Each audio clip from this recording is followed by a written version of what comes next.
सभी छात्रों का स्वागत है। छात्रों, आज की इस वीडियो में कक्षा 7वीं जो आपका विषय सामाजिक विज्ञान है उसके वार्षिक मूल्यांकन वर्कशीट 2022-23 सेट ए का complete real question paper with solution बताने वाले हैं। तो छात्रों, वीडियो में अंत तक बने रहिएगा। करते हैं वीडियो को स्टार्ट। यहाँ पर आप देख सकते हो, सबसे पहले पेपर में आपको अपने अंकों में रोल नंबर डालना है, फिर शब्दों में रोल नंबर डालना है, शाला का नाम डालना है, डाइस कोड डालना है, परीक्षा केंद्र का नाम और परीक्षा का दिनांक, ये सभी छात्रों आपको अच्छे से पढ़ लेना है। इसके बाद आप महत्वपूर्ण निर्देश भी यहाँ पर से देख सकते हो कि उपरोक्त की पूर्ति परीक्षार्थी स्वयं करें और प्रश्नों के उत्तर नीचे खाली स्थान में आपको निर्देशानुसार लिखने हैं। इसके नीचे का पोर्शन छात्रों आपके टीचर द्वारा भरा जाएगा।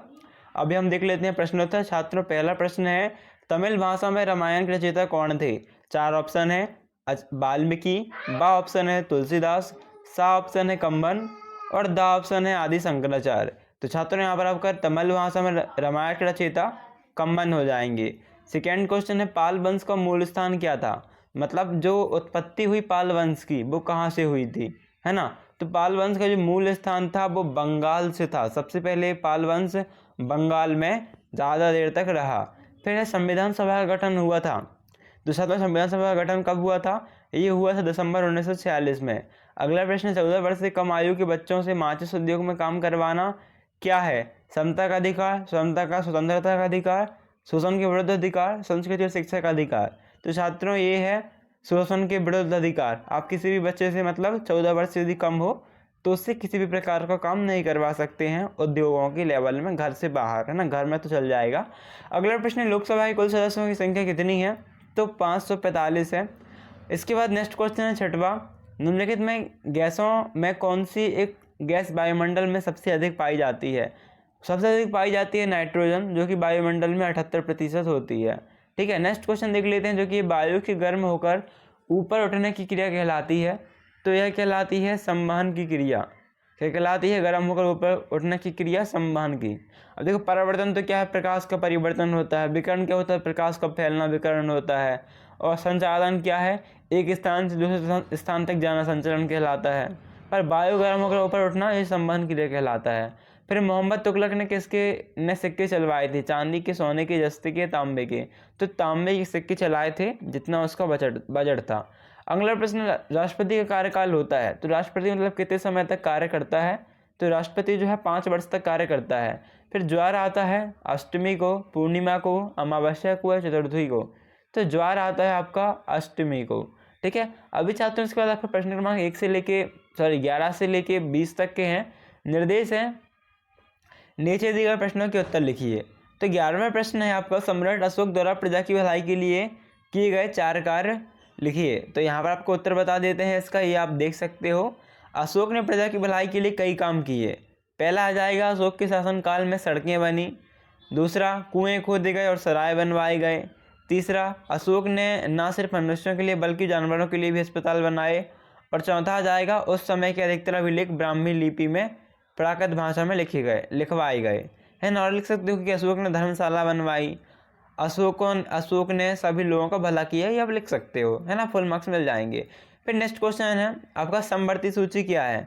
तो समवर्ती सूची क्या है, इसको उत्तर आप बता देते हैं आपको। यहाँ पर आप देख सकते हो, समवर्ती सूची अथवा तीसरी सूची भारत के संविधान की 7वीं सूची अनुसूची में दिए गए 52 विषय, हालांकि अंतिम विषय को 47वां स्थान दिया गया है, की सूची है। आपको ये नहीं लिखना है, ठीक है? 52 इसे मत लिखना, की सूची है। इसमें राज्य सरकार और केंद्र सरकार दोनों की साझा अधिकारों को वर्णित किया गया है। अगला प्रश्न देख लेते हैं छात्रों, क्या है आपका, जो कि अगला प्रश्न है आपके लिए, राजाओं द्वारा एकत्रित संसाधनों का उपयोग किया जाता है? तो इसका उत्तर आपको बता देते हैं। 13वें का उत्तर यहाँ पर आप देख सकते हो। 13वें आपको उत्तर लिखना है, राजा भू राजस्व के संसाधन से प्राप्त करते थे। राजा भू राजस्व संसाधन प्राप्त करते थे और अन्य राज्यों पर कब्जा कर लेते थे, है ना? आप लिख सकते हो, राजाओं द्वारा एकत्रित किए गए संसाधन का उपयोग वे अन्य राज्यों पर कब्जा करने के लिए करते थे। इसके बाद देखते हैं छात्रों, नेक्स्ट क्वेश्चन क्या है, जो कि आपका, सम्राट अशोक द्वारा प्रजा की भलाई के लिए कौन से कार्य किए गए? सेम क्वेश्चन फिर से है, तो आप इसे हमने बता ही दिया है आपको।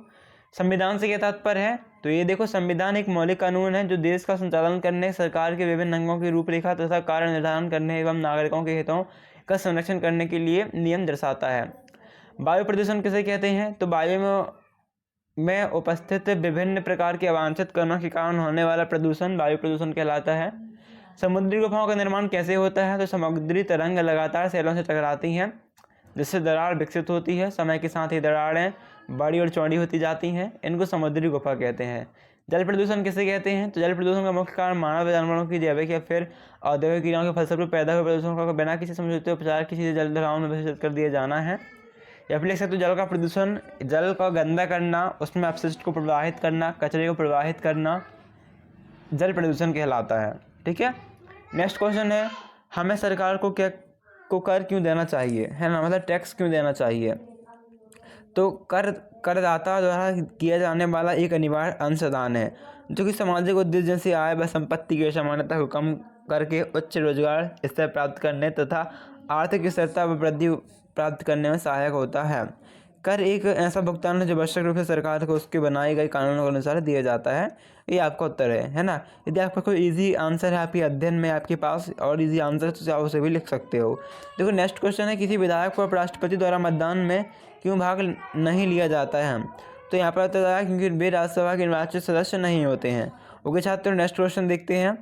और साथ ही पहले बता दें आपको, ये छात्रों ये जो पेपर है अच्छे से तैयार कर लीजिए, आप बहुत अच्छे से तैयार कर लीजिए, सबके प्रश्न से बहुत अच्छे से तैयार कर लीजिए, क्योंकि पेपर आपको छात्रों सेम टू सेम देखने को मिल सकता है। 90% चांसेस हैं कि आपको सेम टू सेम देखने को मिल जाए, तो बहुत अच्छे से तैयार कर लीजिए इसे। वीडियो को लाइक कर दीजिए, अभी कभी चैनल सब्सक्राइब कर दीजिए, और जितने आपके फ्रेंड हैं सबकी हेल्प हो तो सबको वीडियो शेयर कर दीजिए। ओके, देखिए कैसा प्रश्न है आपका, भारत के राष्ट्रपति बनने के लिए कौन सी अर्हताएँ आवश्यक हैं? भारत के राष्ट्रपति बनने के लिए निम्नलिखित अर्हताएँ आवश्यक हैं। तो फर्स्ट अर्हताएँ मतलब कि कौन क्या क्या मतलब आवश्यकताएँ होती हैं, क्या क्या ज़रूरी हैं आपके राष्ट्रपति किसी राष्ट्रपति बनना है। तो यदि राष्ट्रपति बनना है तो फिर भारत का नागरिक होना आवश्यक है ना। ये नहीं होना चाहिए कि वह किसी और देश का नागरिक है। फिर नेक्स्ट क्वेश्चन है, भाई 35 वर्ष की आयु पूर्ण कर चुका हो, मतलब 35 साल की उम्र हो उसकी, या फिर उससे अधिक हो, उससे कम ना हो। अगला आपके पास होना चाहिए क्वालिटी की भाई लोकसभा का सदस्य चुने जाने की योग्यता रखता हो, और भाई किसी सरकारी लाभ के पद पर ना हो, यानी किसी सरकारी काम में सरकारी लाभ के पद में किसी सरकारी काम में काम ना करता हो, ये आपका रहेगा। ठीक है, फिर अगला क्वेश्चन है, उच्च न्यायालय के 2 प्रमुख कार्य बताइए। तो यहाँ पर आपको तो क्या लिख देना है, पहला आ जाएगा दीवानी और फौजदारी दोनों ही मामलों में राज्य की सीमा में ध्यान देना, और दूसरा राज्य में स्थित जिलों के जिला न्यायालय द्वारा दिए गए मृत्युदंड को कारावास या फिर माफ़ करने में सहायता करता है। और इसे आप साथ में चेक भी कर लीजिएगा इस आंसर को अपने बुक में अपनी गाइड में अच्छे से। नेक्स्ट क्वेश्चन आपके लिए इंपॉर्टेंट है, जो कि है पांडुलिपियों के उपयोग में इतिहासकारों के सामने कौन कौन सी समस्याएँ आई, और फिर हमें सरकार को टैक्स क्यों देना चाहिए। छात्रों बोलो प्रश्न अच्छे से तैयार कर लो, जितने सबके साथ क्वेश्चन ये भी क्वेश्चन मत छोड़िएगा, सबके साथ तैयार कर लो। मिलते हैं नेक्स्ट वीडियो पे, तब तक के लिए थैंक्स फॉर वॉचिंग। लाइक करना, शेयर करना, सब्सक्राइब करना। 90% चांसेस सेम टू सेम देखने को मिल जाए, तो बिल्कुल बस एक क्वेश्चन मत छोड़िएगा, सबके साथ क्वेश्चन पढ़ के जाइएगा, बिना पढ़े एग्जाम देने ही मत जाइएगा। ठीक है, इसलिए बहुत अच्छे से पढ़ लीजिए। मिलते हैं नेक्स्ट वीडियो पर, तब तक के लिए थैंक्स फॉर वॉचिंग।